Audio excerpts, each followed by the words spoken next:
तो ये हम जानने की कोशिश करें कि हम लोगों ने सबने बचपन में ये पढ़ा है कि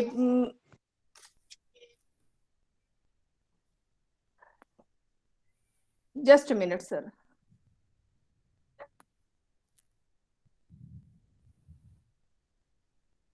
न्यूटन सेब के पेड़ के नीचे बैठे थे, तो उन्होंने सेब को पेड़ से गिरते हुए देखा और उनमें एक तनाव उत्पन्न हुआ और उस तनाव के कारण उन्होंने लॉ ऑफ ग्रेविटेशन की खोज की।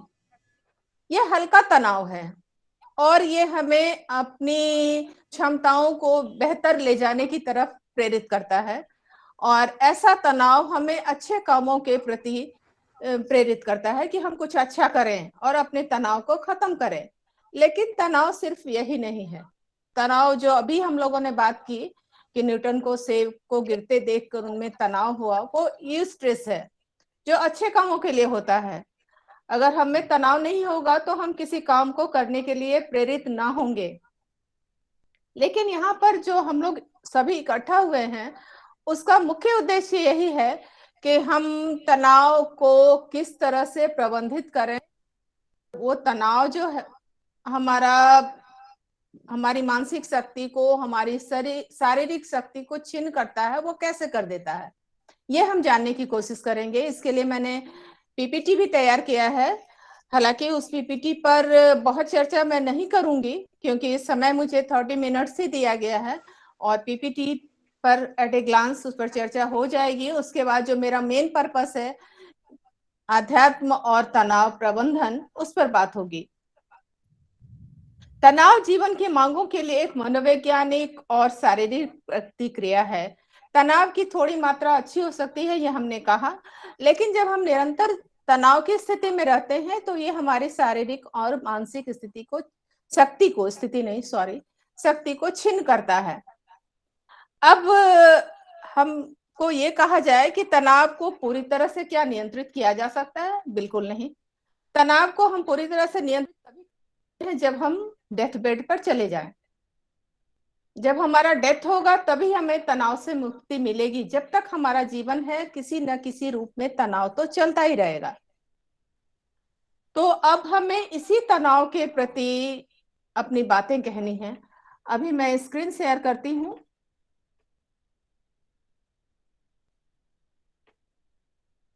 अन्य बातों को ना देखते हुए मैं टू द पॉइंट। आवाज मेरी आ रही है? Hello, yes ma'am. आवाज आ आ रही है? रही है जी मैम। आ रही है आवाज। ओके। आ रही आ रही है। Stress may be defined as a mental, physical, emotional and behavioral reaction to any perceived आ रही है demands मैडम आवाज। or okay, thank you, to any perceived demands or threats। ये परिभाषा हम लोग सब लोग जानते हैं, इसमें कुछ विशेष जानने की बात नहीं है।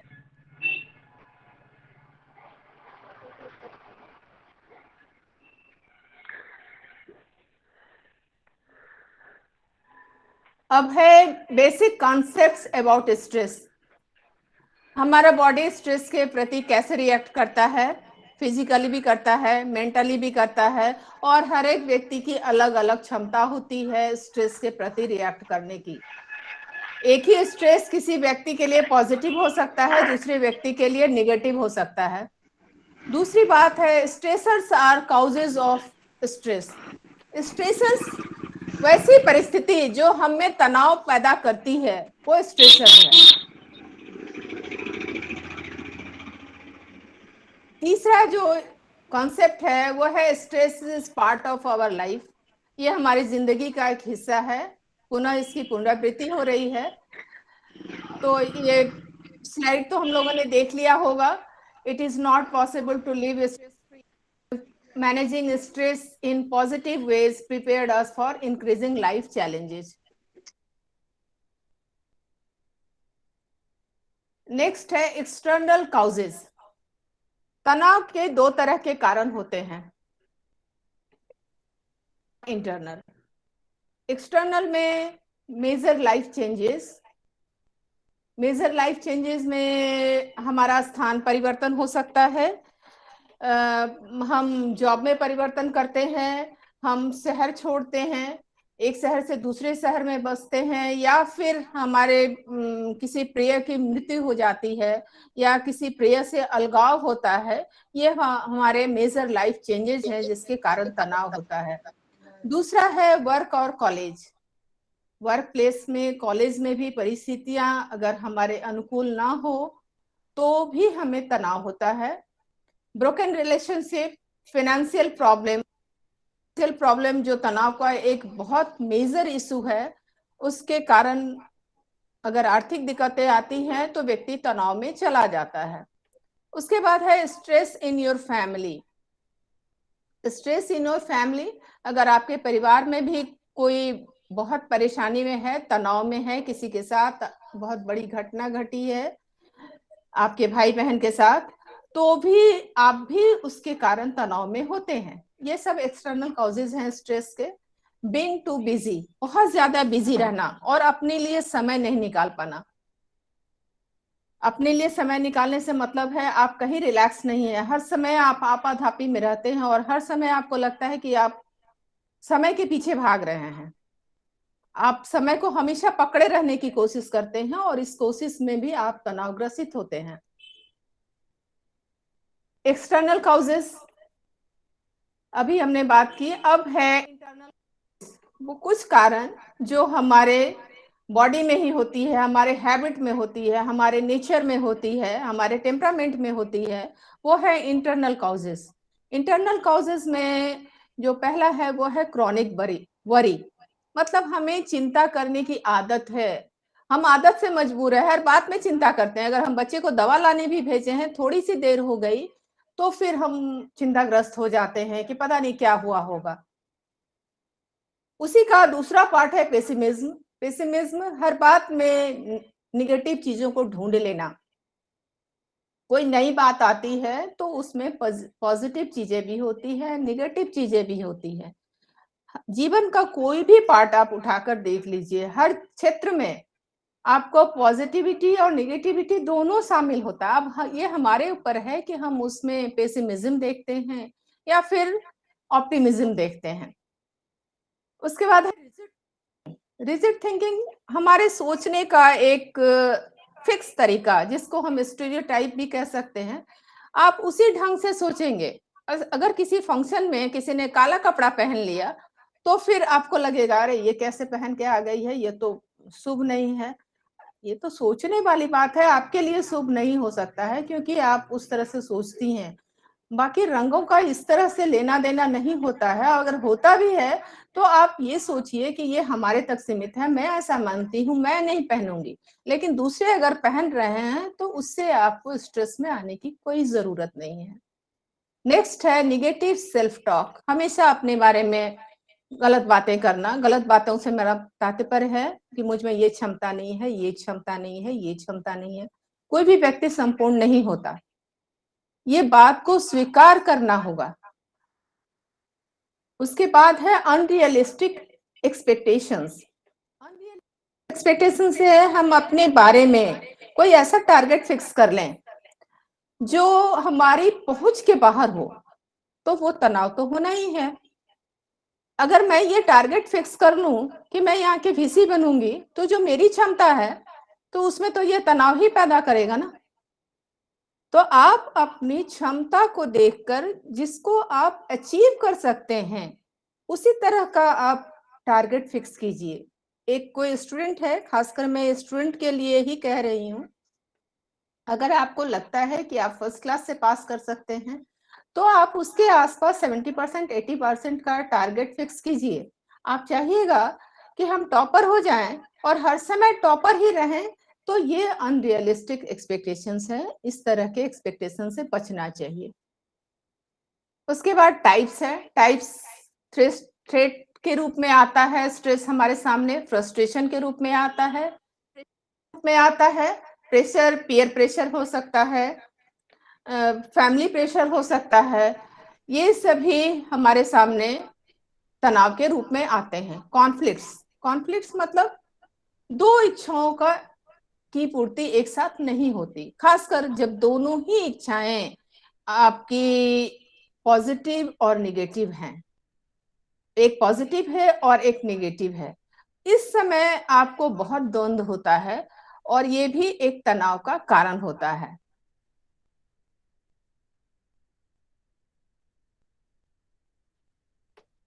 अब है effect of stress. Effect of stress में 3 तरह के इफेक्ट होते हैं। Physical effect of stress, body पर, हमारे शरीर पर स्ट्रेस का क्या प्रभाव पड़ता है। दूसरा है इमोशनल स्ट्रेस और तीसरा है हमारे हेल्थ पर इसका क्या प्रभाव पड़ता है। फिजिकल इफेक्ट जो होता है उसका हमने लिखा है अपने स्लाइड में, हेडेक, सर दर्द होता है। और इस दर्द का कोई फिजिकल रीजन ना होते हुए भी आपको ये सर दर्द हो, आपको लगे कि आपको सर दर्द है, तो ये इफेक्ट ऑफ स्ट्रेस है। स्लीपीनेस, हमेशा नींद की स्थिति में रहना। टाइट और सोर मसल्स, आपके हाथ या मसल्स अकड़े हुए होते हैं, मसल्स में हमेशा अकड़ होता है, हाथ की मुट्ठी आपकी हमेशा तनी हुई होती है, आप नॉर्मल अपने हाथ को नहीं रख पाते हैं। इसका मतलब है आप कहीं ना कहीं स्ट्रेस में हैं। ये आपका सिम्टम्स है, आपको नहीं पता चल रहा है, लेकिन दूसरे अगर आपको देखते हैं तो वो समझते हैं कि आप तनाव से गुजर रहे हैं। नेक्स्ट है शेकी हैंड्स। जब व्यक्ति तनाव में होता है तो उसके हाथ पैर कांपने लगते हैं। ये सारे उदाहरण जो इसमें दिए हुए हैं, स्वेटिनेस, पसीना आना, एक रैपिड ब्रीथिंग, बहुत तेजी से सांस लेना। ये मैं आगे चलकर आध्यात्म वाले चैप्टर में बताऊंगी कि किस तरह से अर्जुन को भी ये सब सिम्टम्स हुए थे। शेकी हैंड्स था उनका, स्वेटिनेस था, रैपिड ब्रीथिंग थी, टाइट और सोर मसल्स था, उनके हाथ से लग रहा था गांडीव छूटा जा रहा है। तो जो हम यहाँ एक पार्ट फिजिकल इफेक्ट के रूप में देख रहे हैं, वहां पर एक ही उदाहरण में आप कई सिम्टम्स को देख लेंगे। दूसरा है emotional effect of stress. Emotional effect of stress में मूडीनेस, आपका मूड स्विंग होता है। आप कभी बहुत अच्छे मूड में होते हैं और कभी आपका मूड बिल्कुल ऑफ होता है। सामान्य ये लक्षण नहीं है, ये स्ट्रेस का ही परिणाम है। नेक्स्ट है लैक ऑफ इंथुजियाज्म, उत्साह की कमी, आप डिमोटिवेटेड फील करते हैं, आपको किसी काम करने का कोई उत्साह नहीं रहता। फॉरगेटफुलनेस, हमारी याददाश्त भी इससे प्रभावित होती है, खासकर शॉर्ट टर्म मेमोरी, हम कोई चीज अभी तुरंत रखते हैं और उसको भूल जाते हैं, उसका कारण बहुत हद तक स्ट्रेस ही होता है। एक्सेसिव वरी, हम बहुत चिंता करने लगते हैं। शॉर्ट टेम्परनेस, बहुत जल्द गुस्सा आ जाना, जिसको कि हम लोग आम भाषा में तुनक मिजाजी कहते हैं, वो तुनक मिजाज होना, ये भी स्ट्रेस का ही परिणाम होता है। फीलिंग ओवरवेल्म्ड, मतलब बहुत ज्यादा आप अभिभूत होते हैं किसी चीज से, बहुत ज्यादा भी नहीं होना है, बहुत कम भी नहीं होना। अगर आप नॉर्मल हैं तो आप स्ट्रेस में नहीं हैं, अगर बहुत ज्यादा हो गए हैं, उत्साहित अभिभूत हो गए हैं किसी चीज से, इसका मतलब है आप स्ट्रेस में हैं।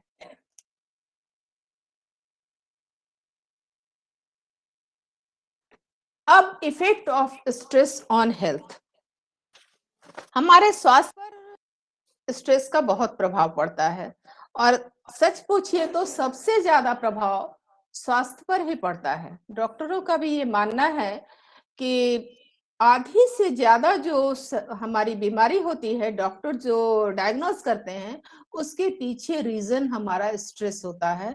उसमें डिप्रेशन और एंजाइटी, डिप्रेशन और एंजाइटी का 80% रीजन हमारा स्ट्रेस होता है।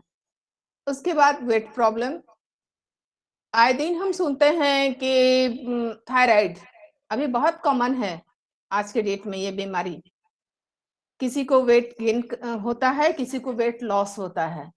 इनका भी कारण स्ट्रेस ही है। हार्ट डिजीजेस होते हैं, हार्ट डिजीज अगर लगातार हुए तो स्ट्रोक होता है, CAD, coronary artery diseases, high BP, hypertension जिसको बोलते हैं, डायबिटीज, अस्थमा, गाउट, सोराइसिस, ये सारी बीमारियां स्ट्रेस के कारण हमारे स्वास्थ्य को प्रभावित करते हुए होती हैं।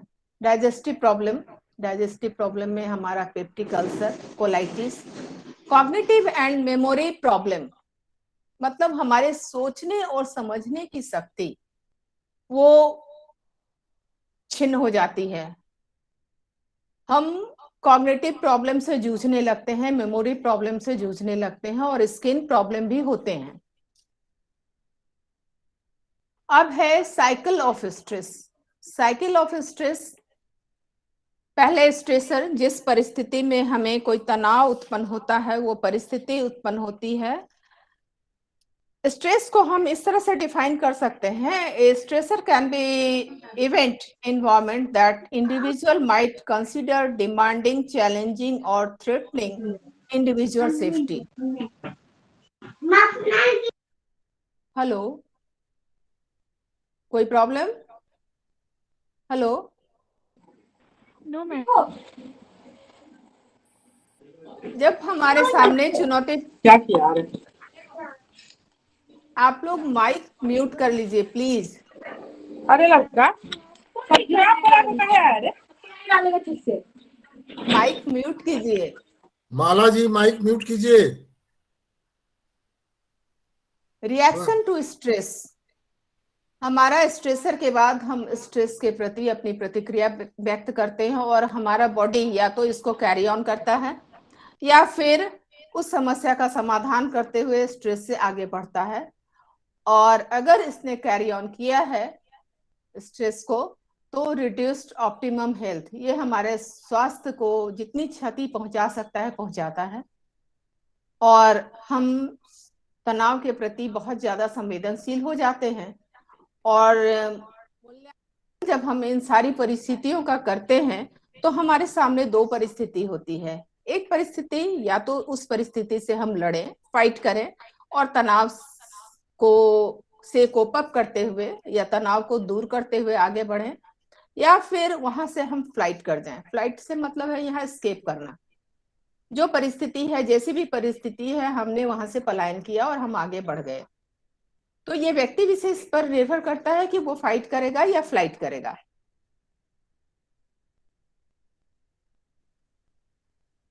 अब हम लोग देखेंगे टेक्निक्स टू हैंडल स्ट्रेस।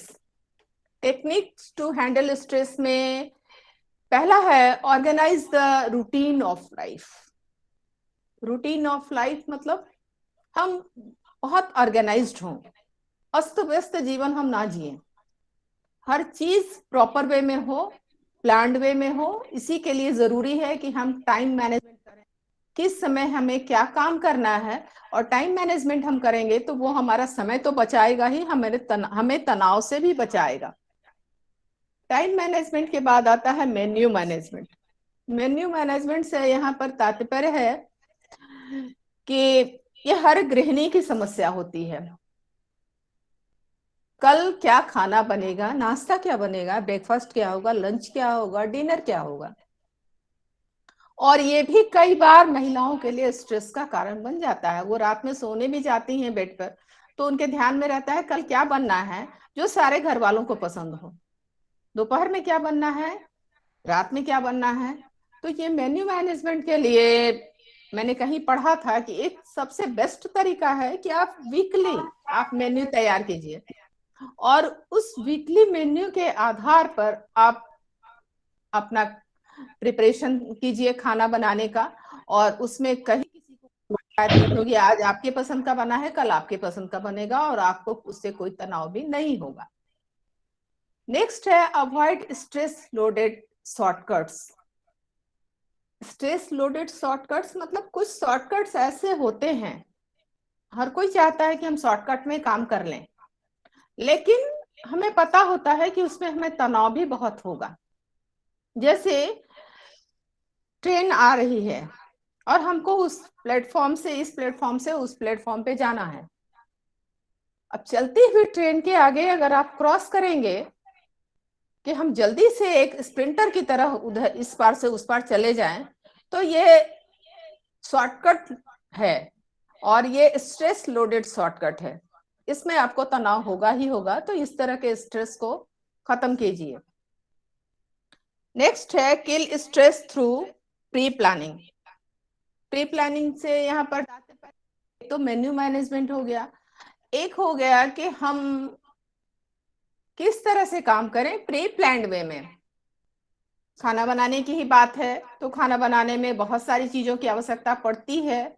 हमें कहाँ से क्या निकालना है वो सब हम पहले तैयार कर रखें, तब हमें किचन से मांगना नहीं पड़ेगा, किसी को कहने नहीं पड़ेगा कि ये चीज लाके दो, ये चीज लाके दो। और वो डेली हैजल्स के कारण जो स्ट्रेस होते हैं वो नहीं होंगे। स्टूडेंट के लिए ये कहा जा सकता है कि आप लोग जो पढ़ाई करते हैं उसको आप प्री प्लान्ड वे में करें, तो एग्जाम के समय जो होने वाला तनाव है वो आपको नहीं होगा। खास करके कॉम्पिटिटिव एग्जाम फेस करने वालों के लिए मैं ये कहना चाहती हूँ कि आप लोग जो सोचते हैं कि अच्छा पढ़ लिया जाएगा, नहीं, पढ़ लिया जाएगा नहीं, और एट ए टाइम आप सारी चीजों को नहीं पढ़ सकते हैं। आप प्लान कीजिए कि इस पोर्शन को आप इतने दिनों में खत्म करेंगे, इस पोर्शन को इतने दिन, और नेक्स्ट जिस दिन आपका एग्जाम होगा उस दिन आप स्ट्रेस फ्री रहेंगे। तो जो पढ़ा हुआ है उसमें आप कंफ्यूज भी ना होंगे, भूलेंगे भी नहीं, और आपको उस कारण जो तनाव होता है जब आप कंफ्यूज होते हैं वो तनाव भी आपको नहीं होगा। तो kill stress through careful pre planning. Pre planning हमारी बहुत जरूरी है स्ट्रेस को कंट्रोल करने के लिए या नियंत्रित करने के लिए। नेक्स्ट है one task at A time. One task at A time से हमारा तात्पर्य है कि एक समय में हम एक ही काम करें। एक ही काम मतलब मल्टीटास्किंग हम ना हो। ये सुनने में बहुत अच्छा लगता है कि हमने एक साथ कई काम किया, हम एक साथ कई काम को अपने हाथ में लेते हैं। देखने में बहुत अच्छा लगता है, सुनने में भी बहुत अच्छा लगता है, रिजल्ट भी उसका बहुत अच्छा आ सकता है कुछ दिनों के लिए, लेकिन वो आपके स्वास्थ्य पर बहुत बुरा प्रभाव करता है, बुरा प्रभाव डालता है। और जब आप मल्टीटास्किंग वुमेन या मैन बनने की कोशिश करते हैं उस क्रम में आपसे बहुत कुछ छूटता है, और अंततः ये आपकी शारीरिक बीमारी या मानसिक बीमारी इनका कारण बनता है। आप नॉर्मल नहीं रह पाते। इसलिए कोशिश करें कि एक समय में एक ही काम हाथ में लें, वो काम निपट जाए, वहां से तनाव मुक्त होकर फिर दूसरे काम की तरफ आगे बढ़े। अब नेक्स्ट है do not take trifles non emergency situation seriously. हमारे सामने कुछ परिस्थितियां ऐसी होती हैं जो बहुत इंपॉर्टेंट नहीं होती हैं और हम उसको इंपॉर्टेंट बना देते हैं। वो बहुत सीरियस भी नहीं होती हैं और हम उसको अपने स्वभाव के वशीभूत होकर, स्वभाव के कारण उसको हम बहुत बड़ा इश्यू मान लेते हैं, स्ट्रेस में आ जाते हैं। जैसे कॉल बेल बजा है या फिर कोई आपके दरवाजे पे नॉक कर रहा है या फोन का रिंग हो रहा है और आप उठाने में सक्षम नहीं हैं क्योंकि आजकल फैमिली बहुत छोटी होती है और आपके फोन को कोई अटेंड करने वाला नहीं है, और आप कुछ ऐसा काम कर रहे हैं जहां पर आप फोन नहीं उठा सकते, या फिर कोई दरवाजा नॉक किए जा रहा है और आप दौड़कर खोलने चले जाते हैं। एक तनाव महसूस करते हैं जब तक दरवाजा खुल नहीं जाता है। इस तरह की बातों में तनाव लेने की बिल्कुल जरूरत नहीं है। आप रिलैक्स होके पूरी तरह से स्ट्रेस फ्री होके इस तरह के काम को करें। फोन अटेंड करना है, ठीक है, हमने देखा फोन कॉल, अगर हम सक्षम हैं उस समय उपस्थित हैं हम उसको अटेंड करेंगे। नहीं कर पाए कोई बात नहीं, अगर जिस व्यक्ति ने भी फोन किया है होगी, जरूरी बात होगी तो वो दोबारा कॉल कर लेगा, या फिर आपके पास समय जैसे ही होगा आप उनसे कॉल बैक करके ये जानने की कोशिश कीजिए कि कॉल क्यों किया गया था। तो इस तरह से जीवन में जो इम्पोर्टेंट नहीं है और क्या इम्पोर्टेंट है इसको तय करना, इसको डिसाइड करना व्यक्ति के ऊपर निर्भर करता है, और व्यक्ति ये पूरी कोशिश करे कि इम्पोर्टेंट चीजों पर ध्यान दे और जो इम्पोर्टेंट नहीं है उस पर उतना ध्यान न दे या उसको अपनी प्रायोरिटी में नहीं रखे। नेक्स्ट है इंटरनेट टू द रेस्क्यू। ये तो हम सभी जानते हैं कि आजकल हम लोग सब कुछ इंटरनेट के माध्यम से करते हैं। अभी आप लोगों से बात या मुलाकात जो भी हो रही है इंटरनेट के माध्यम से हो रही है। सेमिनार हम लोग नहीं कर पा रहे हैं तो हम लोग वेबिनार कर पा रहे हैं। तो इस तरह की बातों के लिए कि नहीं सब कुछ खत्म हो गया और अब हम कुछ नहीं कर पाएंगे कोरोना के कारण, ऐसा नहीं है। आप आपने कुछ खोया है तो कुछ पा भी रहे हैं। आप इंटरनेट से जुड़े हुए हैं लोगों से, आप इंटरनेट के माध्यम से अपना इलेक्ट्रिसिटी बिल, अपना वाटर बिल या फिर और भी कई तरीके के बिल्स होते हैं, उनको आप जमा कर सकते हैं, बैंकिंग का काम कर सकते हैं। तो आप इंटरनेट की सुविधा है तो उसका पूरा फायदा उठाइए और हैसल फ्री लाइफ अपना बनाएं।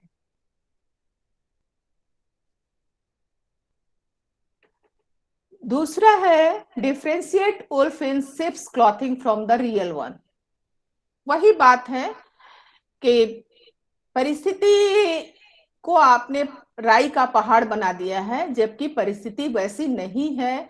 इसको आपको डिफ्रेंशिएट करना सीखना चाहिए और आना चाहिए। आप कोशिश करेंगे तो ऐसा हो पाएगा। अब है डी एम्फेसाइज स्ट्रेस थ्रू नी इंटरप्रिटेशन।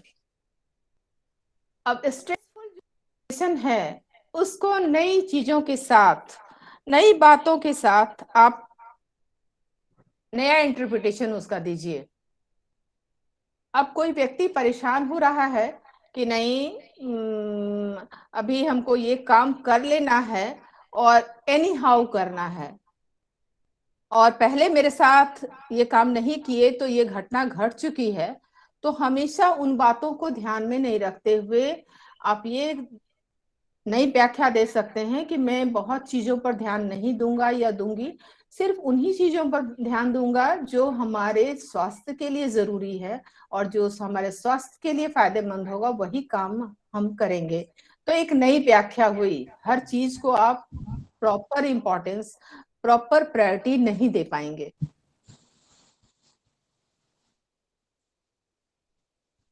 नेक्स्ट है जो कि सबसे इंपॉर्टेंट है फाइट करने के लिए, निकलने के लिए, वो है डेवलप ए फिट बॉडी। जब तक फिट बॉडी हमारी नहीं होगी हम स्ट्रेस में आएंगे।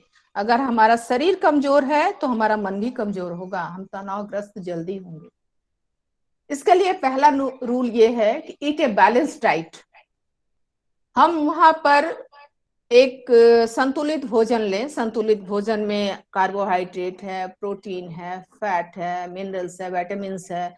इन सभी सबों का जो एक एडिक्वेट क्वांटिटी है उसी के अनुरूप हम भोजन करेंगे तो हम एक फिट बॉडी के मालिक हो सकते हैं।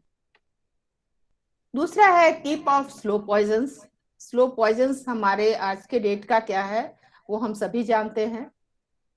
निकोटीन से जुड़ी हुई जो भी चीज है, सिगरेट है, बीड़ी है, तंबाकू है या फिर अल्कोहल है, ड्रग्स है, इन सारी चीजों से दूर रहेंगे तो आपकी बॉडी फिट रहेगी।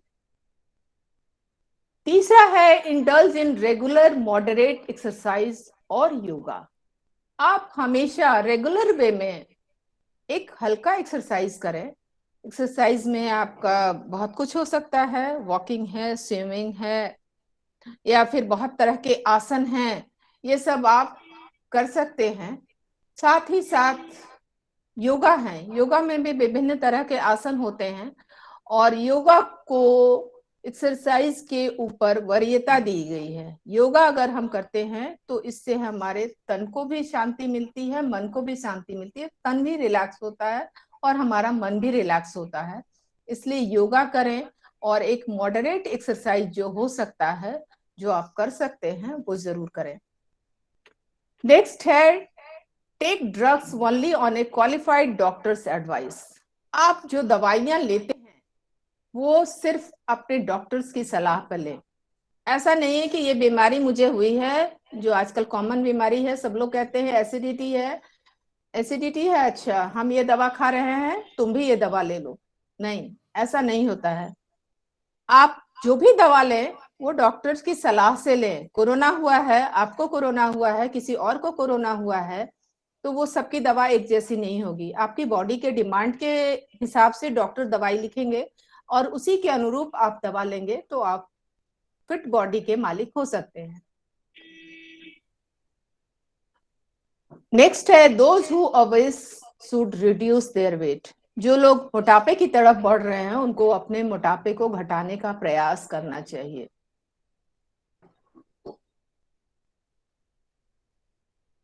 सर देर नहीं ना हो रही है? हेलो, अभी 5 मिनट समय है आपको। अच्छा 5 मिनट और लेंगे सर, 2-3 मिनट इसमें हम सिर्फ निकाल देते हैं, फिर वो जो नेक्स्ट पार्ट है उस पर हम बात करेंगे, थोड़ी ही बात करेंगे, ज्यादा नहीं। ठीक। अब है कल्टीवेट करना है हमें स्ट्रेस कोपिंग कैपेबिलिटी को, जो हमारे पास नहीं है हम उसे कल्टीवेट भी कर सकते हैं अपने एफर्ट से। वो एफर्ट किस तरह का होगा? माइंड को ट्रेंड करना होगा। माइंड को ट्रेंड करना होगा किस रूप में? Positive thinking.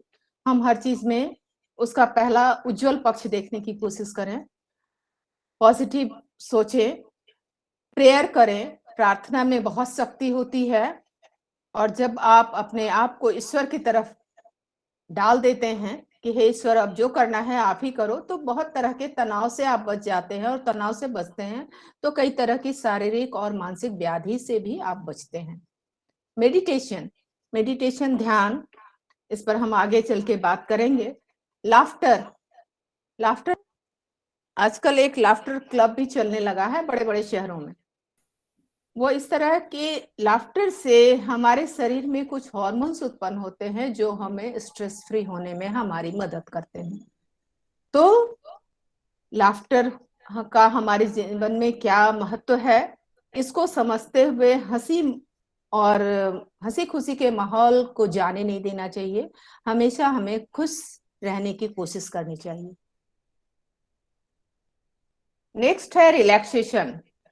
रिलैक्सेशन में है मस्कुलर रिलैक्सेशन, सेंसरी रिलैक्सेशन और डिस्ट्रैक्शन।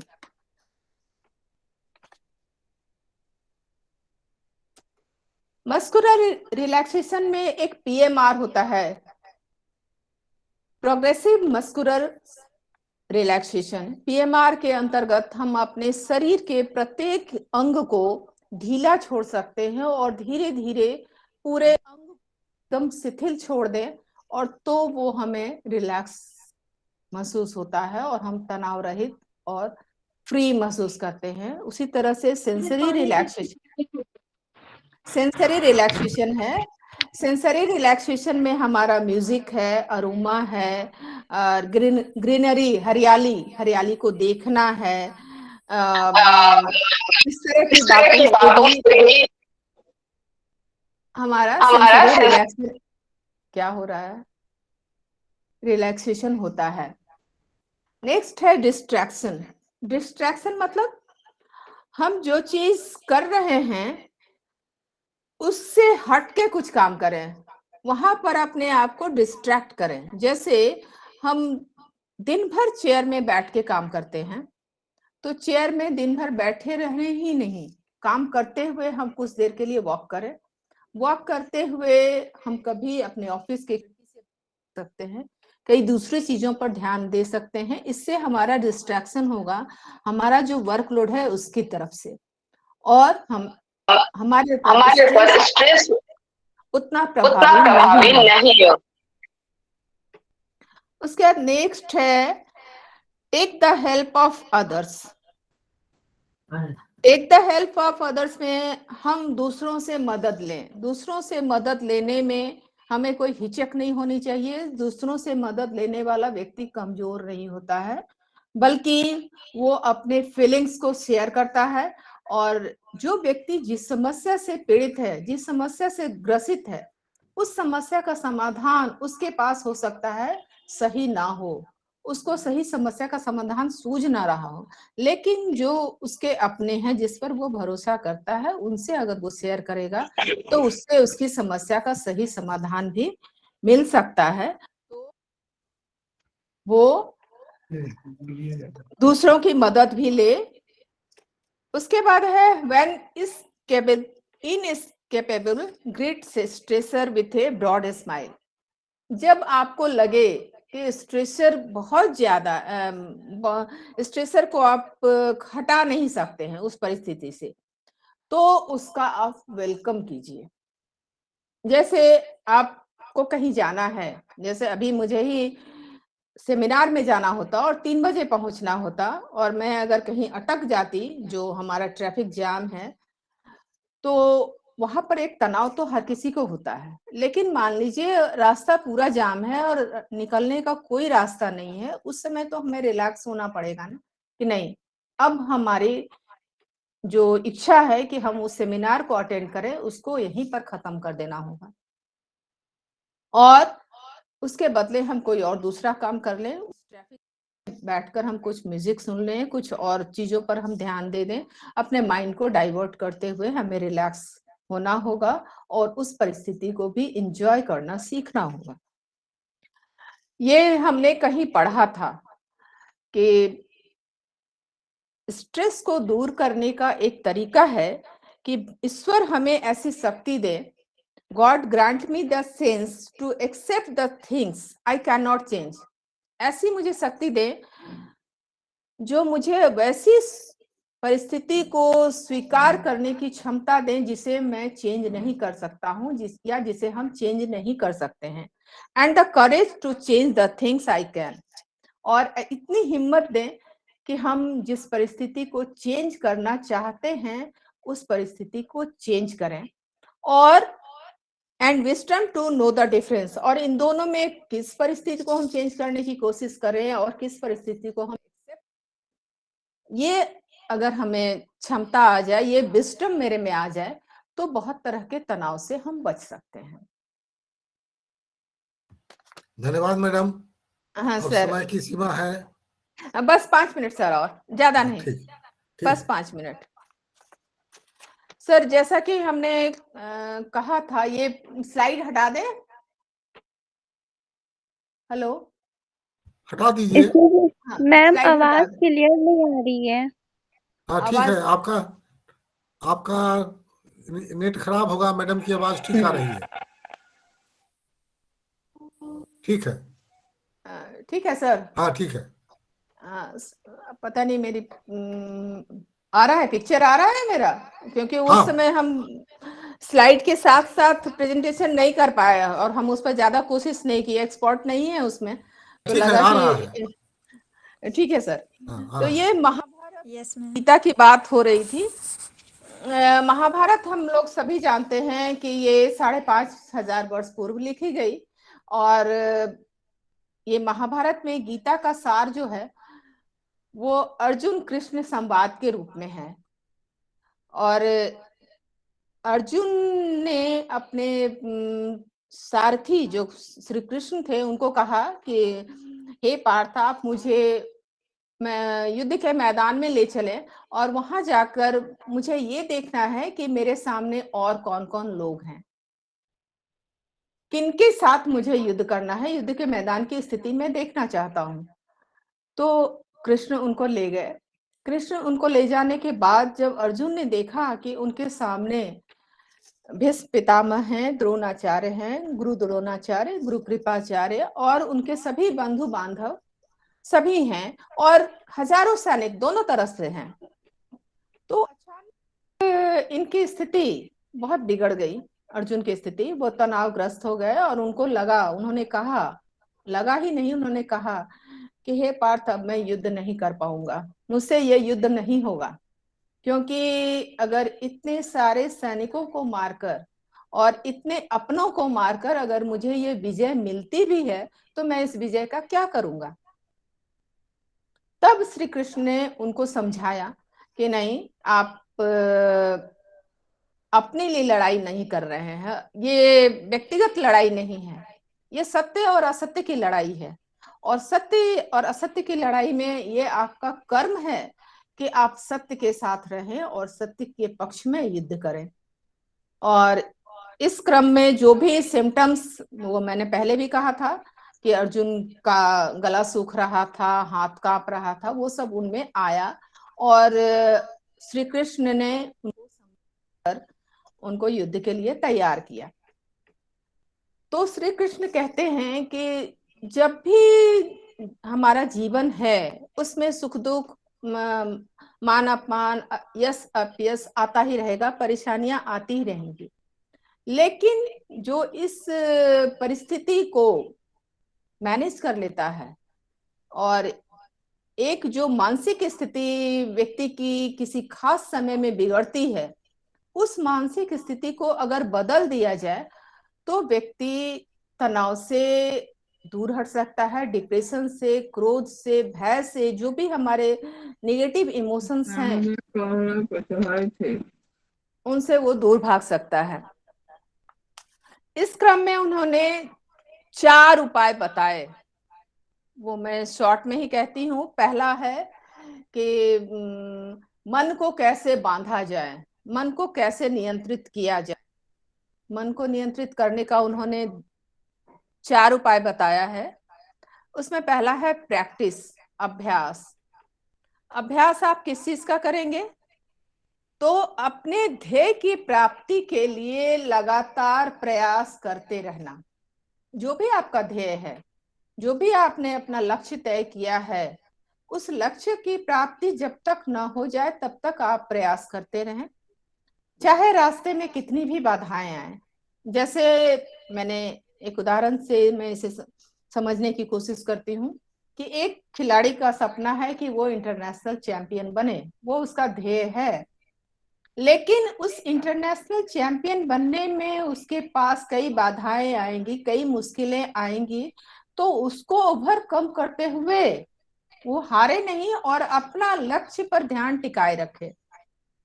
साथ ही साथ इस अभ्यास के साथ वैराग्य की भावना चाहिए। वैराग्य से मतलब यहाँ पर भगवा वस्त्र से नहीं है, सांसारिक से साधु महात्मा के वेश में जाने की नहीं है। वैराग से मतलब यहाँ पर डी अटैचमेंट है। हम किसी चीज के प्रति अगर आसक्ति रखते हैं तो वो हमें अपने कर्तव्य पथ पर सही कार्य करने से रोक सकता है। लेकिन अगर हम आसक्त नहीं होकर, न्यूट्रल होकर, विरक्त होकर नहीं, न्यूट्रल होकर जैसे कोई काम करते हैं तो हमें सफलता मिलती है। इसमें एक उदाहरण मैंने पढ़ा, एक डॉक्टर थे, बहुत बड़े सर्जन, कार्डियोलॉजिस्ट। वो सबका ऑपरेशन करते थे और उनसे आज तक कोई भी ऑपरेशन असफल नहीं हुआ, सब में वो सक्सेसफुल रहे। लेकिन जब उनका बेटा इसी बीमारी से, कार्डियक प्रॉब्लम से घिर गया तो उन्होंने अपने बेटे का ऑपरेशन करने से मना कर दिया। वो क्यों? उनको लगा कि नहीं, मेरे से नहीं हो पाएगा, कहीं मुझसे गलती हो गई तो। जबकि आज तक उनसे कोई गलती नहीं हुई थी। फिर उनके साथी कलीग थे, उन्होंने उसका ऑपरेशन किया और वो बच्चा ठीक हो गया। तो ये वैराग्य उनको ये करना था कि बिल्कुल डी अटैच्ड होके उसका ऑपरेशन करना चाहिए था। जैसे कि एक पेशेंट है और पेशेंट है, उसी तरह ये भी एक पेशेंट है। उस पेशेंट को उन्होंने पेशेंट के रूप में नहीं देखा बल्कि एक बेटे के रूप में देखा, इसलिए उनके हाथ कांपने लगे और उन्होंने ऑपरेशन से इनकार किया।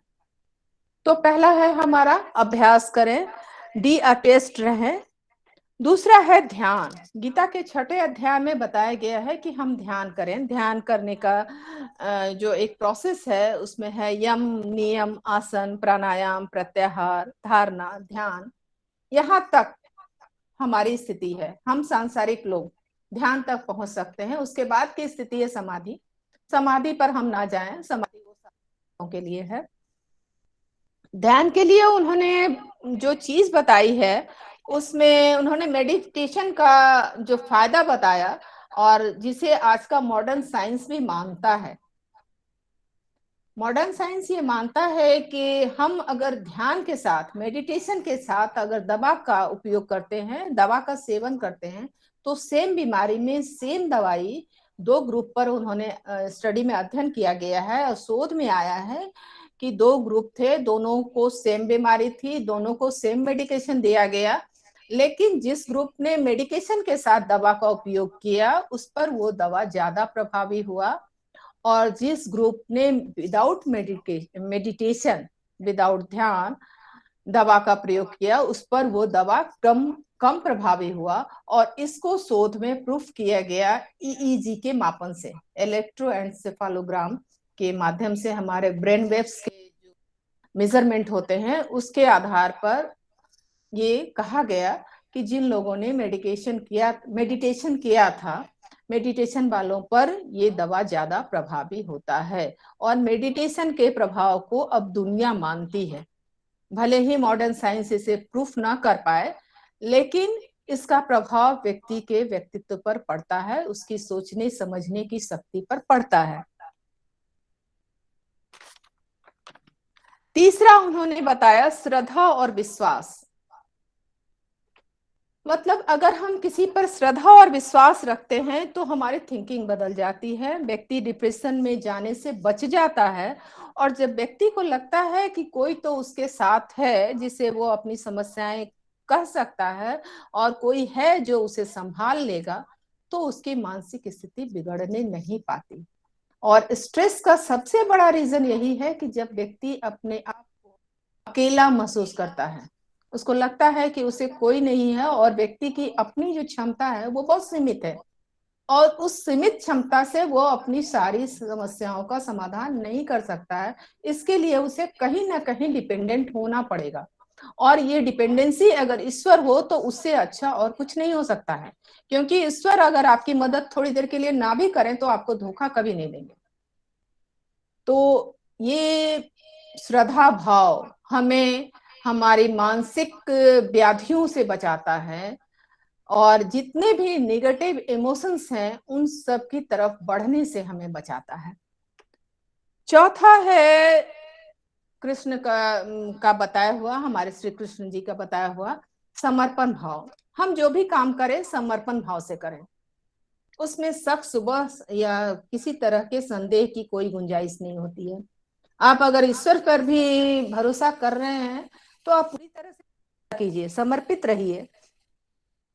इसका उन्होंने कहा कि तुम्हारे योगक्षेम की जिम्मेदारी मेरी है। कृष्ण को उन्होंने कहा, योग से मतलब है उनका कि जो प्राप्त नहीं है उसकी प्राप्ति में मदद करना, और क्षेम से मतलब है कि जो प्राप्त है उसकी रक्षा करना। तो कृष्ण ने कहा कि जो हमारी शरण में आता है उसके योगक्षेम की जिम्मेदारी मेरी है और मैं उसका निर्वहन करूंगा। तो जब व्यक्ति में ये समर्पण भाव आता है तो ईश्वर भी उनकी मदद करते हैं।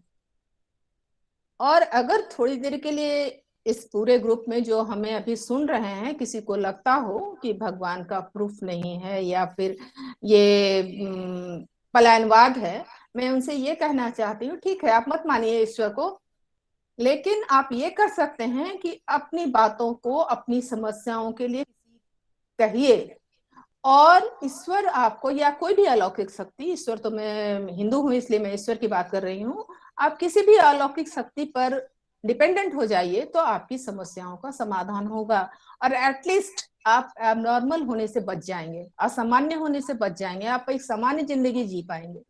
यह बहुत जरूरी है। तो यहाँ पर गीता के सार के रूप में श्री कृष्ण ने जो कहा उसकी महत्ता या उसका इम्पोर्टेंस इसी रूप में है कि हम अपने तनाव को मिनिमाइज करने के लिए, मैं इसे ये नहीं कहूंगी कि एलिमिनेट करें, मिनिमाइज करने के लिए गीता के सार का उपयोग किया जा सकता है। और गीता जो हमारी एक धरोहर है, इतनी बड़ी पूंजी है, इसको हम क्यों नहीं पढ़ते हैं? इसके श्लोक को अगर हम एक एक भी पढ़ें डेली और आत्मसात करने की कोशिश करें, शुरू में कुछ नहीं समझ में आएगा, ठीक है, अच्छी बात है, वो बहुत कुछ मेरे भी समझ में नहीं आता है, लेकिन हम इसके साथ अपने तनाव को कम कर सकते हैं। धन्यवाद सर, आपने धन्यवाद दिया। हाँ धन्यवाद मैडम। अब हम अपने प्रतिभागियों से निवेदन करते हैं कि यदि किन्हीं के मन में कोई प्रश्न हो तो वे कृपया अपना माइक अनम्यूट करें और अपना वीडियो अनम्यूट करें और अपना प्रश्न लेकर आवें। उसके बाद डॉक्टर अफरोज का वक्तव्य शुरू होगा। किसी के मन में कोई प्रश्न नहीं? इतना सुंदर व्याख्यान हुआ, इतना लय और रिदम में व्याख्यान हुआ अलका जी का कि हमारे अनिमेश आनंद आप बाद में प्रश्न कीजिएगा। अनिमेश आनंद आप बाद में प्रश्न कीजिएगा, अभी कार्यक्रम को आगे बढ़ने दीजिए, थोड़ा विलंब हो गया है, समय की कमी है। तो मैं अब सीधे डॉक्टर अफरोज को आमंत्रित करता हूं कि वे आवें और अपने वक्तव्य से आज के कार्यक्रम को आगे बढ़ाने की कृपा करें। Doctor Afroz, assistant professor, psychology department, RBBM college Muzaffarpur. Mike unmute कीजिए अफरोज जी। अफरोज जी माइक अनम्यूट कीजिए।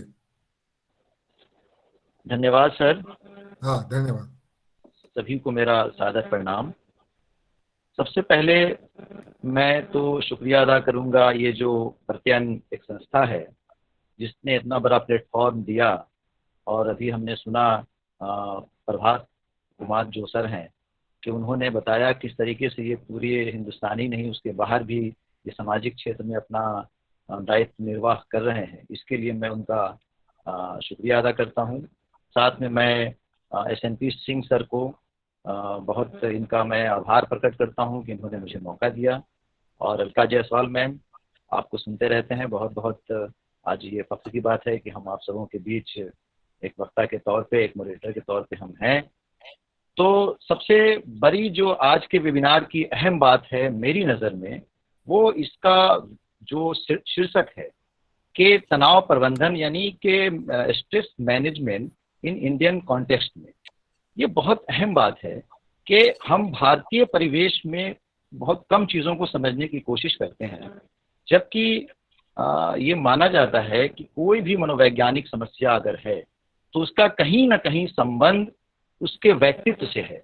तो ये ज़रूरी है कि उसका अगर हमें निदान ढूंढना है तो वो व्यक्तित्व जिस परिवेश में पला बढ़ा, जिस परिवेश में उस व्यक्तित्व का निर्माण हुआ, विकास हुआ, उसी परिवेश के आलोक में हमें उसके निदान को ढूंढने की ज़रूरत है। तो अगर तनाव पे हम बात करें या किसी भी मनोवैज्ञानिक समस्या पे अगर हम बात करें तो ये ज़रूरी है कि अगर हम भारतीय युवाओं के साथ, भारतीय समूह के साथ अगर हम वार्तालाप कर रहे हैं, उनके बीच हैं, तो हमें भारतीय परिदृश्य में ही। तो इसके लिए मैं SNP सिंह सर को मैं बहुत धन्यवाद देना चाहूँगा कि उन्होंने इस तरह के मौजू को चुना जो बहुत अहम है। तो सबसे पहले हम थोड़ा, चूंकि ये मनोविज्ञान का विषय है, तो मनोविज्ञान को भारतीय संदर्भ में समझने की कोशिश करते हैं। हालांकि अलका मैम ने बहुत ज़बरदस्त तरीके से डिटेल में बताया कि हमारी परंपराएं क्या रही हैं। ये मनोविज्ञान, जिसको हम मनोविज्ञान के साइकोलॉजी के नाम से जानते हैं, इसका इतिहास समथिंग 150 साल पुराना माना जाता है बजाबता तौर पर। जबकि हमारी जो अपनी भारतीय संस्कृति है, हमारी जो वैदिक सभ्यताएं हैं, इसमें हजारों पुराना भी जिक्र आया। महाभारत का मैं हालांकि अलका मैम ने बहुत अच्छी तरीके से बताया, फिर भी मैं थोड़ी सी बात इसमें कोट करता चलूं कि हम ये मानते हैं कि काउंसलिंग का जो कंसेप्ट है वो वेस्टर्न से आया। काउंसलिंग एक जो बड़ा मैटर है, हम कोई भी परेशानी होती है, चाहे वो स्ट्रेस का मामला हो, एंजाइटी हो, डिप्रेशन हो, कोई भी मनोवैज्ञानिक समस्या है, तो उसका पहला जो निदान है वो हम काउंसलिंग के जरिए समझते हैं, ढूंढते हैं। ये काउंसलिंग का कंसेप्ट हम मानते हैं वेस्टर्न से आया है। लेकिन जब हम अगर गीता को देखते हैं, जो अभी मैम ने बहुत अच्छे तरीके से बताया, यहाँ पे थोड़ी सी बात हम उसमें कहते चलें कैसे काउंसलिंग का कंसेप्ट पूरा ये जो गीता है वो महाभारत की रणभूमि सजी है। और वहाँ पे जब ये अर्जुन जो डिप्रेशन के शिकार लगते हैं, वो जब श्री कृष्ण की शरण में आते हैं और वहाँ पे जब बातें होती हैं, जो अंका मैम ने बताया कितना इंपॉर्टेंट है वो काउंसलिंग का कंसेप्ट। क्या कि मैं इन युद्ध में जीत के क्या करूंगा, अपनों से लड़के क्या मिलेगा। तो श्री कृष्ण ने जो काउंसलिंग करी है वो कितनी इंपॉर्टेंट है। क्या कहा कि कर्तव्य निर्वाह हेतु युद्ध, कर्तव्य निर्वाह हेतु जंग तो लाजमी है, वो तो होगा, लेकिन कर्तव्य निर्वाह के उपरांत जो प्रतिफल मिलेगा उसके भौतिक इस्तेमाल का अधिकार आपको नहीं होगा। बस यही एक शब्द जो है वो अर्जुन की समझ में आता है कि कर्तव्य निर्वाह के लिए हम युद्ध करेंगे, लेकिन आम तौर से जो युद्ध की धारणा है कि जो प्रतिफल मिलता है वो अहम होता है। यहाँ पे इसको कृष्ण जी ने क्या किया, इतने बेहतरीन तरीके से समझाया कि दरअसल आपको प्रतिफल के लिए युद्ध नहीं करना है, बल्कि उस प्रतिफल का आपको तो कहीं अधिकार ही नहीं कि इसका इस्तेमाल आप करें। और यही चीज उनके अंदर फिर आत्मबल को भर देता है। तो हमारी ये वैदिक सभ्यता हो या फिर हम बौद्धिस्ट, यानी हम बौद्ध इसके दायरे में जब देखते हैं कि जो बौद्धिस्ट कंसेप्ट है जिसमें माइंडफुलनेस का कंसेप्ट है, ये माइंडफुलनेस पूरे वेस्टर्न में भी इसको एक चिकित्सा के तौर पे इसका इस्तेमाल किया जाता है। या फिर जो इंट्रोस्पेक्शन का मेथड है, इंसाइट मेथड है, ये सारे कंसेप्ट हजारों हजार साल पहले ये हमारे देश में रहे हैं। इसकी बड़ी लंबी विरासत है हमारे पास। या फिर सूफिज्म को देखें, सूफिज्म का जो बुनियाद है वो 3 शब्दों पे है। वो है नफ्स, जिसको ईड कहते हैं, उर्दू में नफ्स का जो हिंदी रूपांतरण है वो ईड, स्वा, ठीक है, अंग्रेजी में ईड कहते हैं, हिंदी में उसको स्वा कहते हैं। दूसरा है उसका कल्ब, हृदय, ठीक है, जिसको दिल कहते हैं। और तीसरा है रूह, रूह का मतलब आत्मा। ये 3 चीजों पे ही पूरा सूफिज्म टिका हुआ है। सूफिज्म का जो पूरा दारोमदार है वो खुशी पे है, एक जिसको कहते हैं कि दयालु हृदय को विकसित करना। और यही दयालु हृदय और ये जो कंसेप्ट है कि ईद पे अगर हम स्व पे अपने आप को कंट्रोल कर लें, अपने हृदय को हम दयालु बना लें, अपने आत्मा को हम परमात्मा से मिलने का एक आधार बना लें, तो बहुत सारे मसाइल हमारे खत्म हो जाते हैं। तो मेरा कहना ये है कि ये भारतीय परंपरा में जो हमारी अपनी विरासत है उसको समझने की जरूरत है। आज तो हमने अखबार में देखा कि अब सिर्फ ये तो मनोवैज्ञानिक बातें नहीं, आज चीफ जस्टिस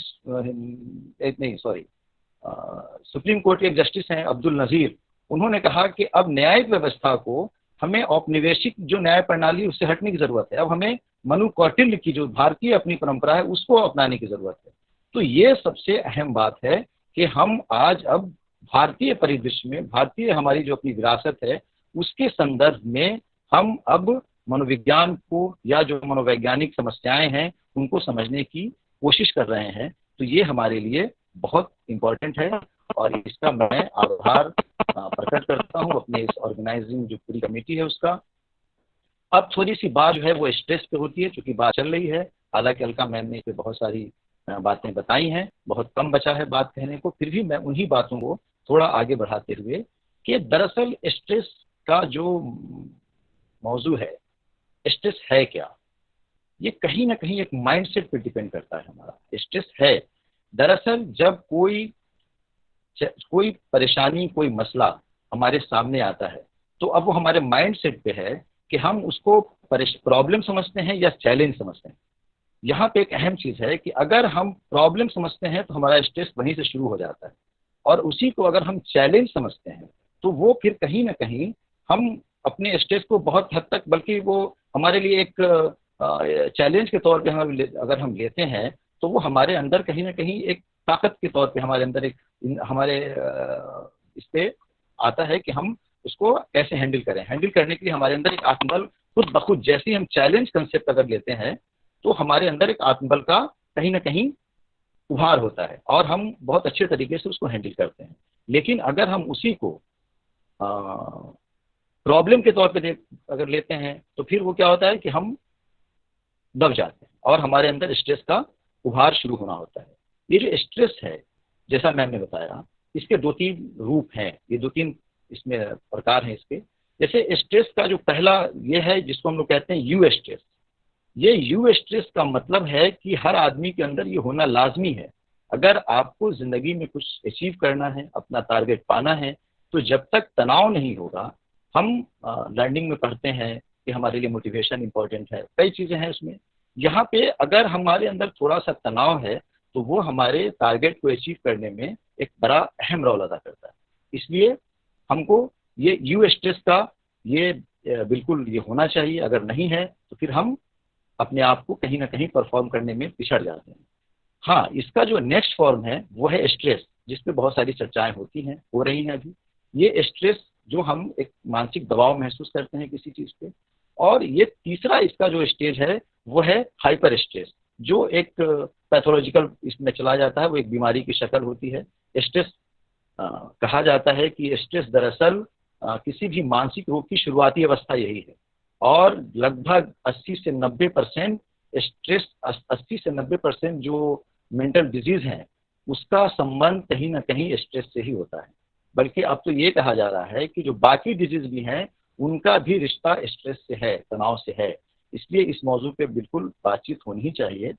अब देखना यह है कि ये स्ट्रेस कैसे पैदा होता है। तो दरअसल कोई भी स्ट्रेस आने से पहले एक थ्रेट मिलता है हमको, ठीक है। अब ये थ्रेट जो है वो दो तरह का होता है, एक होता है रियल थ्रेट और एक होता है परसीव थ्रेट। रियल थ्रेट के जो बिल्कुल है, दरअसल आप एक बात कहना चाहते हैं कि हम जिस चीज को लेकर तनावग्रस्त होते हैं, जो मसले हमारे सामने आते हैं, उसका संबंध कहीं ना कहीं हमारे पास्ट से होता है या फ्यूचर से होता है। हम किन्हीं चीजों को जिस रूप में देख रहे हैं, तो दरअसल वो रियल जो उसका रिलेशन है वो सिर्फ 5-7 या 10% होता है और 90% वो परसीव्ड होता है।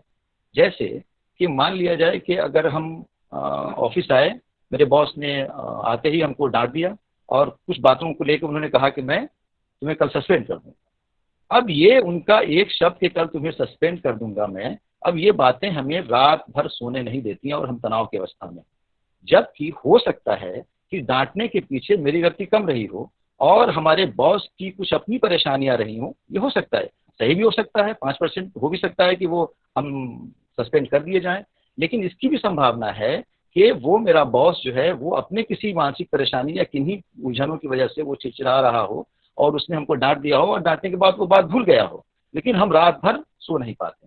तो हमें जब कोई स्ट्रेस का मसला आता है तो ये देखने की जरूरत है कि वो रियल थ्रेट है या परसीव थ्रेट है। यहाँ पे भी एक मसला है, तो इसलिए हम स्ट्रेस के मौजू पे हमको इन सारी चीज़ों पे नज़र रखना ज़रूरी होता है। अब चूंकि समय कम है, थोड़ा सा मैं भारतीय परिदृश्य में इसका जो सोल्यूशन है, जो मैम ने बहुत अच्छे तरीके से बताया, अब उसी को थोड़ा हम आगे बढ़ाते हुए बात कहेंगे कि कैसे इसको हैंडल किया जाए। हैंडल करने में जो तकनीकी पक्ष है उस पर अलका मैम ने बहुत डिटेल बताया है। एक जो बिल्कुल फार्मूला जिसको हम सिंपलाइज करके कि आम तौर पे हम अपने जीवन में स्ट्रेस को कैसे हैंडल करें, इसका हम बिल्कुल सहज भाव में, सहज अल्फाज में कोशिश करेंगे कि बात करें। तो सबसे पहले है लाइफ स्टाइल। ये जो हमारी जीवन शैली है, हम आज जिस दौर में जी रहे हैं, तो दरअसल इसको हम लोग कहते हैं कि मैं जीने के हाथों मर चला।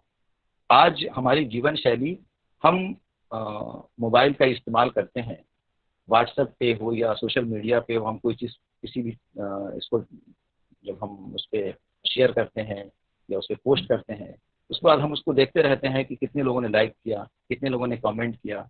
अगर हमारे उम्मीद के मुताबिक लाइक नहीं आया, हम वहाँ से तनावग्रस्त, हम चिंता में अपने आप को मशगूल करते हैं। तो इस तरीके का ज़िंदगी का जो अभी वर्तमान दौर चल रहा है, इसमें हमें अपने आप को थोड़ा रिव्यू करने की ज़रूरत है। तो उसमें सबसे पहले एक चीज़ है, जैसे आप मैम ने कहा कि अपने लिए समय निकालना। ये बहुत मुश्किल हो गया है आज के दौर में कि हम अपने लिए बिल्कुल वक्त नहीं निकालते। हमारी जो भारतीय परंपरा रही है कि हमारे 25-30 साल पहले ही, अब ज़्यादा पहले नहीं, 25-30-40 साल पहले देखें तो हम लोग किस तरह से जीवन जीते थे। अपने लिए ज़िंदगी का कोई मकसद था। आज की तारीख में अपने लिए अब कुछ नहीं है, हम बस दूसरों के लिए जिए जा रहे हैं। मेरा अपना, आज पहले हम लोग खेल खेलते थे, अब खेल खेलने का दौर नहीं रहा। अब हम खेल को देखने में विश्वास करते हैं। अब ये खेल देखना क्या है कि हम तनाव, यानी कौन जीत रहा है, कौन हार रहा है, इसमें अपने आप को हम तनाव में पाते हैं। ठीक है, तो इसलिए हमें अपने लिए थोड़ा वक्त जरूर निकालना चाहिए। अगर हम अपने लिए वक्त दे पाए तो शायद हम बहुत सारी समस्याओं को, क्योंकि देखिए सबसे बड़ी चीज होती है स्ट्रेस के मामले में अपना विल पावर, कि हमारे अंदर विल पावर कितना है। मुश्किल ये नहीं है कि प्रॉब्लम कितना बड़ा है, मुश्किल ये है कि हमारे अंदर उस प्रॉब्लम को सॉल्व करने की अंदर जो कैपेसिटी है, हमारी जो अपनी मानसिक दशा है, हमारी जो इच्छा शक्ति है, वो कितनी मजबूत है। तो इस पर डिपेंड करता है। दूसरा फिर कि जो नींद है, नींद के मामले में हम अगर एक भरपूर नींद नहीं लेते हैं तो हमारी कहीं ना कहीं, चूंकि एक मानसिक जो परेशानियां हैं उसका पहला रिश्ता भूख और नींद से होता है। तो अगर नींद की कमी हुई, नींद हमने नहीं लिया, पूरी नींद नहीं हुई, तो वो हमें कहीं ना कहीं तनावग्रस्त करेगा, या छोटी सी परेशानी भी हमको एक बड़ी परेशानी के रूप में नजर आएगी। इसलिए ये ज़रूरी है कि हम नींद को ज़रूर अपना एक ये बनाएं। उसके बाद दोस्तों के साथ एक संगत, ठीक है, ये बहुत इंपॉर्टेंट चीज़ है कि आज दोस्ती हमारी ये मोबाइल से हो गई। दोस्ती हमारी सोशल मीडिया से हो गई है। हमारे अपने कोई दोस्त नहीं रहे। सोशल मीडिया से हम बात शेयर नहीं कर सकते, हम पोस्ट कर सकते हैं, थॉट शेयर कर सकते हैं, लेकिन हम जो दोस्तों के बीच में, ये कहा जाता है, ये अब तो सिर्फ हमारे भारतीय परिदृश्य में नहीं, दुनिया के और जगहों पे मनोवैज्ञानिकों ने ये सुझाव दिया है कि आप ऐसे दो तीन फ्रेंड्स आपके होने चाहिए जिससे आप अपने मन की बात को शेयर करें। कहता है कि खामोशी से मुसीबत और भी संगीन होती है, तरफ है दिल तरफने से जरा तस्कीन होती है। तो ये अगर हमारे अंदर जो इन्हीं चीज़ों को लेके हम तनावग्रस्त हैं, अगर हम अपने दोस्तों के बीच उसको शेयर करते हैं तो हम अपने बहुत सारे मसले को आसानी के साथ हल्का कर लेते हैं अपने आप को। अब यहाँ पे मसला है कि दोस्त किस तरह का हो। दोस्त का मतलब कि जो प्रोफेशनल नहीं हो, जिससे हमारा इमोशनल रिलेशन, जो बिल्कुल बचपने का दोस्त हो, या जिससे हम बेलौस दोस्ती का रिश्ता हो, जहाँ पे कोई बीच में मैटर नहीं हो, उनके साथ हम अपना अगर दिन में 10 मिनट आधा घंटा भी एक साथ गुजारते हैं तो हम बहुत आसानी से अपनी छोटी छोटी समस्याओं को, जिसको लेकर हम तनावग्रस्त रहते हैं, उससे हम निजात पा सकते हैं। दूसरा फिर कि नहीं कहना, ये भी हम अपने लाइफ स्टाइल, नहीं कहने का मतलब ये है कि हम बहुत सारे लोग ऐसे होते हैं, घर में कुछ बच्चे ऐसे हैं या कुछ फर्द ऐसे हैं जो हर चीज़ को किसी को ना कहने की उनके अंदर कैपेसिटी नहीं होती। ये नहीं कहना उनके लिए एक बड़ा दबाव का कारण बनता है। तो हमें नहीं कहने का भी एक अपने अंदर जज्बा पैदा करना चाहिए, क्योंकि हम ही मैन या सुपरमैन नहीं हो सकते। हम हर काम हर को खुश नहीं कर सकते। हम चाहें कि सारे लोग हमसे खुश हो जाएं, ये पॉसिबल नहीं है। ऐसे आमतौर से कहा भी जाता है कि जो सबका दोस्त वो किसी का दोस्त नहीं। तो हमें नहीं कहने की भी आदत डालनी चाहिए। अगर हम नहीं कहने से मतलब है कि जो हम नहीं कर सकते हैं उसको हम कहें कि हाँ हम ये नहीं कर पाएंगे, इससे भी हमारी कुछ परेशानियां कम हो सकती हैं। संगीत की बात मैंने भी बताई। ये संगीत एक ऐसा इंस्ट्रूमेंट है कि अब तो म्यूजिक थेरेपी बजाता एक नाम से आती है। ये तो हम लोगों ने कोरोना के दौर में भी देखा, या इसको हम लोगों ने कई काउंसलिंग में इस बात को रखा, या हम लोग पढ़ते हैं इसके बारे में कि संगीत आपके अंदर जो आपकी जो एक मना स्थिति है उसमें संगीत एक बड़ा इंस्ट्रूमेंट करता है उसको पीस देने, उसको आराम देने में। अगर हम अपने मन का, ये कहा जाता है कि जो भी व्यक्ति अगर अपने डेली रूटीन लाइफ में 30 से 40 मिनट वो संगीत सुने, वो कौन सी संगीत, वो किसी भी जो उसको पसंद हो, वो भक्ति भजन हो, वो कोई गाना हो, वो कोई और किसी रूप में हो, वो उसको बहुत मुफीद है उसके तनावग्रस्त जीवन के लिए। तो ये संगीत बहुत इम्पोर्टेंट है, इसको ज़रूर इस्तेमाल करना चाहिए।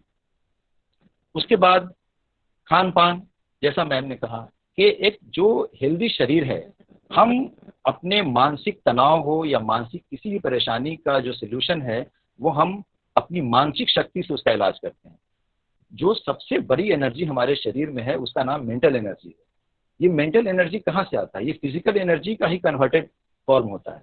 तो मेंटल एनर्जी के लिए लाजमी है कि हम एक हेल्दी फूड लें, एक बेहतर खाना जो हमारा संतुलित आहार है वो हम लें, तब वही जो हमारा फिजिकल एनर्जी है वो मेंटल एनर्जी में कन्वर्ट होगा और हम अपने उन मसाइल को जो हमारे ऊपर एक दबाव बनाए हुए हैं मानसिक तौर पे, उससे हम निजात पाते हैं। उसके बाद परवाह नहीं करना, ये भी एक हमारी आदत में शामिल होना चाहिए। परवाह नहीं करने से मतलब क्या है कि हर वक्त परवाह करना। जैसा कि एक एग्जांपल दिया अलका मैम ने कि घर में सब्जी कल क्या बनेगी, ये चिंता का विषय होता है और महिलाएं इसको लेकर चिंतित होती हैं। लेकिन एक चीज देखा गया है कि ये तो चिंता का विषय है ही, उससे बड़ा चिंता ये होता है कि जब सब्जियां बन जाती हैं और रात में खाने के डाइनिंग टेबल पे सब्जी अगर बच गई, किसी ने सब्जी नहीं खाई, अब ये महिलाओं के लिए सबसे ज्यादा चिंता का विषय होता है। और सबसे ज्यादा रिलैक्स कब होती हैं? कहा जाता है आमतौर से कि सब्जी अच्छी बनी, इसका परिचय क्या, इसका क्या फार्मूला है कि ये माना जाए कि सब्जी अच्छी बनी? तो कहा जाता है कि बनाने वाली के लिए अगर सब्जी न बचा हो गिराने के लिए तो माना जाएगा कि सब्जी अच्छी बनी। तो अब वहां उस दिन, जिस दिन उनको खुद को खाने के लिए सब्जी नहीं बची, उस दिन वो तनाव मुक्त रहती है और उस दिन वो प्रसन्न मुद्रा में रहती है। और जिस दिन सब्जी ज्यादा बच गई तो उस दिन उनके अंदर एक तनाव रहता है कि सब्जी अच्छी नहीं बनी। तो ये जो एक मसला है परवाह, उसका एक दायरा होना चाहिए, हम किस हद तक परवाह करें। क्योंकि कहता है कि हमसे है ज़माना, ज़माने से हम नहीं। अगर हम हैं तभी ज़माना है, इसलिए अपने लिए थोड़ा हमको खुद को समझना। साइकोलॉजी में एक बहुत मशहूर टर्म है कि जिसने खुद को पहचाना दुनिया उसी को पहचानती है। तो सबसे पहले खुद को मजबूत करना, ये खुद को मजबूत करने के लिए आपको थोड़ी सी ये जो परवाह करने की एक आदत है, उसमें भी हाँ परवाह एक ज़रूरी चीज़ है, लेकिन वो एक संतुलित दायरे में होना चाहिए। हम परवाह की हेलो, तो ये एक हमारा एक लाइफ स्टाइल है।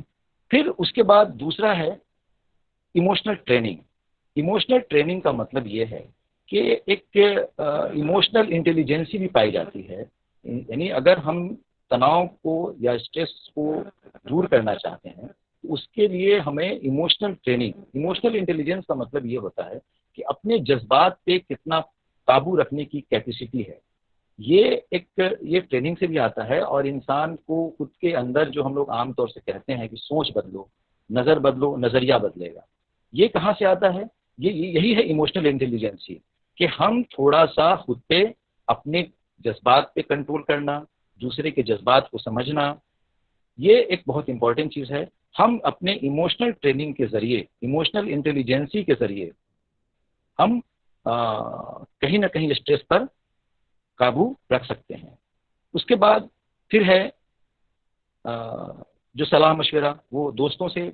जब हम अगर स्ट्रेस की मुद्रा में हैं तो मनोवैज्ञानिक समस्याओं का पहला जो फार्मूला है, मनोवैज्ञानिक समस्या जब किसी के अंदर उत्पन्न होता है तो वो सबसे पहले समाज से कटना शुरू करता है, वो एकांत प्रिय होना शुरू होता है, और यही सबसे बड़ी समस्या का जड़ होता है। तो अगर तनाव की मुद्रा है, तनाव की अवस्था है, तनाव में हम हैं, तो हमें दोस्तों से, समाज से, अपनों से कटना नहीं, बल्कि उनके साथ समय देना चाहिए और हमें मशवरा करनी चाहिए। हमें उनके साथ अपनी बातों को शेयर करना चाहिए। अगर हम अपनी बातों को शेयर करते हैं तब कहीं ना कहीं हम हल्का महसूस करते हैं। और क्योंकि हम हर चीज़ को नहीं जान पाते, हम हर चीज़ के एक्सपर्ट नहीं हो सकते, कभी कभी हम गलतफहमी के भी शिकार होते हैं। तो उन चीज़ों को अगर हम सलाह मशवरा करते हैं तो उससे भी हमारी परेशानी, हमारे तनाव में कमी आती है। उसके बाद सबसे जो इम्पोर्टेंट है भारतीय परिदृश्य में, जिस पर अलका मैंने बहुत अच्छे तरीके से इसको बताया, वो है आध्यात्म। आप जिस धर्म को फेथ है, जिस धर्म को आप फॉलो करते हैं, मानते हैं, ये आध्यात्म तनाव को दूर करने का एक बेहतरीन जरिया है। वो कई नजरिए से। आध्यात्म का मतलब ये है कि आप एक बड़ी शक्ति के साथ अपने आप को एसोसिएट करते हैं। आप, कहता है, एक बहुत मशहूर एक कोटेशन है कि ये मत कहो खुदा से कि मुश्किलें बरी हैं, ये मत कहो खुदा से कि मुश्किलें बरी हैं, इन मुश्किलों से कह दो मेरा खुदा बड़ा है। अब मुश्किल को आप छोटा कर दिया। जैसे ही आपने ये बात, यानी आप अपने फेथ के मुताबिक अपने धर्म को फॉलो करते हैं। हम जब किसी मंदिर में जाके शीश नवाते हैं या मस्जिद में जाके सर झुकाते हैं तो हम अपने आप को भगवान के हवाले करते हैं और एक बड़ा बेहतरीन तरीके से हम ये कहते हैं कि मालिक तू समझ। अब ये दो तीन बातें इसमें अहम हो जाती हैं। जब हम एक बड़ी शक्ति के साथ एसोसिएट करते हैं तो अब भगवान है कि नहीं है, ये अलका मैम ने कहा कि ये विषय विवाद का हो सकता है, लेकिन मनोविज्ञान ये कहता है कि भगवान कहाँ है? भगवान तो जहाँ है वहाँ है। इंसान के अंदर खुद इतनी शक्ति है। मनोविज्ञान का दरअसल जो सारांश है या आशय है वो ये है कि इंसान के अंदर इतनी असीम शक्तियां छुपी हैं, इतनी असीम क्षमताएं छुपी हैं कि उसकी हर समस्या का समाधान वो स्वयं ढूंढ सकता है। ये पंडित जी हों या मौलवी साहब हों या कोई जो हम लोग जहाँ जाते हैं या काउंसलर हों, ये हमें कुछ निदान नहीं देते, बल्कि वो निदान हमारे ही अंदर छुपा होता है। वो सिर्फ उसको एक्टिवेट करते हैं, वो एक रास्ता बताते हैं। तो दरअसल, और अगर धर्म की बात करें तो ग्रंथ में, कुरान में एक श्लोक है भगवान का, उसमें ये कहता है कि भगवान का घर जो है वो मनुष्य का हृदय है, यानी भगवान का निवास स्थल वो हृदय है। और यही बात मनोविज्ञान कहता है कि आपके अंदर खुद असीम शक्तियां छुपी हैं, शर्त है उसको पहचानने की, उसको इस्तेमाल करने की।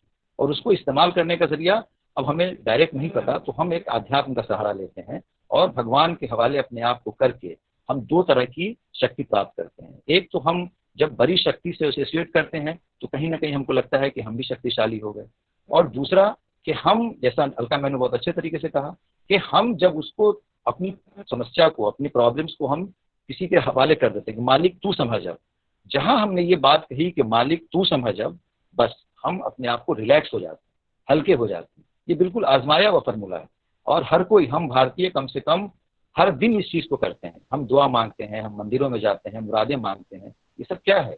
ये सब तनाव से निजात का एक बड़ा साधन है जो भारतीय परंपरा में सदियों से चला आ रहा है। इसको समझने की जरूरत है। अब मैं ये नहीं कहता कि बिल्कुल धार्मिक बन जाइए और धर्म कर्मकांड में उलझ जाइए, नहीं।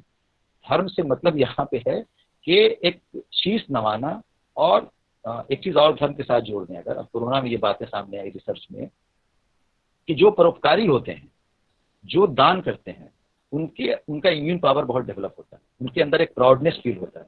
ये बातें अभी पिछले साल निकल के आई थी, एक रिसर्च में आया था कि जब आदमी दान करता है, जब सेवा भाव के तहत वो किसी की मदद करता है, तो उसके अंदर एक प्राउडनेस फील होता है और वो उसको एक अंदर से इतनी शक्ति देता है कि वो बहुत सारी परेशानियों से लड़ने के काबिल बनता है। तो ये हमें अध्यात्म सिखाता है। तो दरअसल अध्यात्म का मतलब यहाँ पे है, मैं दो रूप में देता हूँ इसको। एक शीश नवाने से मतलब ये है कि हम एसोसिएट करते हैं अपनी बड़ी शक्ति के साथ, और दूसरा कि हमारे अंदर एक जज्बा होता है कि हम समाज के लिए, जो परेशान हाल के लिए कुछ कर सकें। तो इससे हमारे अंदर बहुत सारी जो हमारी मनोवैज्ञानिक समस्याएं हैं उससे हमको निजात मिलती है। उसके बाद फिर एक पेशेंस है, ठीक है। जो पेशेंस का मतलब ये होता है कि हम किसी समस्या के आने पे तुरंत जो एक बुलबुलाहट सी होती है उससे बचें। पेशेंस, जिसको शायर ने बहुत अच्छे तरीके से कहा, गालिब का शेर है कि दर्द का हद से गुजरना भी दवा होता है, या फिर यूं कहें कि मुश्किलें इतनी बढ़ी कि और आसान हो गई। तो अगर हम अपनी समस्याओं को कुछ देर तक अपने विल पावर पे रोक के रखें कि नहीं ठीक हो जाएगा, वक्त सब ठीक करेगा, तो हम तनाव से बच सकते हैं। ये सब बिल्कुल एक आम बातें हैं जो हम रोजमर्रा की जिंदगी में बड़ों से सुनते रहते हैं। इसको मनोवैज्ञानिक इसी नजरिए को जब तकनीकी शब्द लगाते हैं तो एक बड़ी बात आती है, लेकिन हम ये सब चीजें रोज अपनी जिंदगी में देखते हैं। तो हमको इन सारी चीजों का जो ये इस्तेमाल है वो अगर हम भारतीय परिदृश्य में करें तो हम आसानी के साथ इन मसलों से अपने आप को निजात पा सकते हैं। ये स्ट्रेस की बात थी। हाँ, फिर जैसा सर ने कहा और मैं, समय की थोड़ा सीमा है। जब वो स्ट्रेस का एक लेवल, हेलो थोड़ा समय की सीमा है, इसको कंक्लूड किया जाए। बस आखिरी बात ये कि जब हाइपर स्ट्रेस हो जाए तो फिर अपने आप को किसी एक्सपर्ट के हवाले करें, जो काउंसलर हैं या जो उसके एक्सपर्ट हैं उनके हवाले करें। तो यही हमारे स्ट्रेस से बचने का साधन है। मैं अपनी बात तमाम एक शेर के जरिए करना चाहूँगा कि जो स्ट्रेस का बचने का एक जरिया हो सकता है कि 1000 रंज हो दिल लाख दर्दमंद रहे, 1000 रंज हो दिल लाख दर्दमंद रहे, ख्याल पस्त न हो हौसला बुलंद रहे। धन्यवाद। Thank you doctor Afroz. आज तो डॉक्टर अफरोज और प्रोफेसर अलका जायसवाल ने पूरे मनोविज्ञान का निचोड़ हमारे पार्टिसिपेंट्स के सामने में ऐसा रख दिया कि उन्हें अब इंटर ग्रेजुएशन और एमए तक इन विषयों को दोबारा पढ़ने की जरूरत ही नहीं रहेगी। आज का हमारा यह वेबिनार उनके लिए वर्ग के रूप में प्रस्तुत हुआ। बहुत बहुत धन्यवाद आप दोनों वक्ताओं को, बहुत अच्छे तरीके से आपने इसको रखा। और अब मैं प्रयत्न संगठन के programme organiser madam Shalini Ranjan ji को से निवेदन करता हूं कि वे स्क्रीन पर आवे और हमारे अतिथियों को मेमेंटो प्रदान करने की व्यवस्था करें। Madam Shalini Ranjan. Sir sorry sir, थोड़ा इसमें एडिट करेंगे। उनके हस्बैंड का तबीयत डाउन हो गया है सर, इसलिए अभी वो ऑफिस से चली गई हैं। ठीक है, तो आप ही कर दीजिए। सर तो हम प्रयत्न के निदेशक प्रभात जी से निवेदन करते हैं कि आज के हमारे वक्ताओं को मेमेंटोज देने की कृपा करें। उपस्थित तमाम प्रतिभागियों एवं प्रयत्न परिवार की ओर से आज के मुख्य वक्ता प्रोफेसर अलका जायसवाल मैडम को कृपया इसको स्वीकार करने की कृपा करें। आदरणीय प्रोफेसर अलका जायसवाल मैम को प्रयत्न परिवार की ओर से एवं उपस्थित तमाम प्रतिभागियों की ओर से सादर समर्पित है, कृपया स्वीकार करें। अलका जी हाथ हिला के कहिए कि स्वीकार किया। Thank you. अब मैं कार्यक्रम के अध्यक्षता कर रहे प्रोफेसर अफरोज सर को प्रयत्न परिवार एवं उपस्थित तमाम प्रतिभागियों की ओर से यह स्मृति चिन्ह सादर समर्पित करता हूं, कृपया स्वीकारने की कृपा करें सर। धन्यवाद। अफरोज जी इसको स्वीकार कर लीजिए हाथ हिलाकर। नमस्कार। और मैं अफरोज जी और अलका जी के तरफ से निवेदन करूंगा कि प्रभात जी इन दोनों मेमेंटो को एमडीडीएम कॉलेज और आरबीबीएम कॉलेज में पहुंचवाने की व्यवस्था करें। सर मैं खुद जाकर के पूरे टीम के साथ जाकर के दोनों लोग को समर्पित करूंगा सर। हाँ हाँ।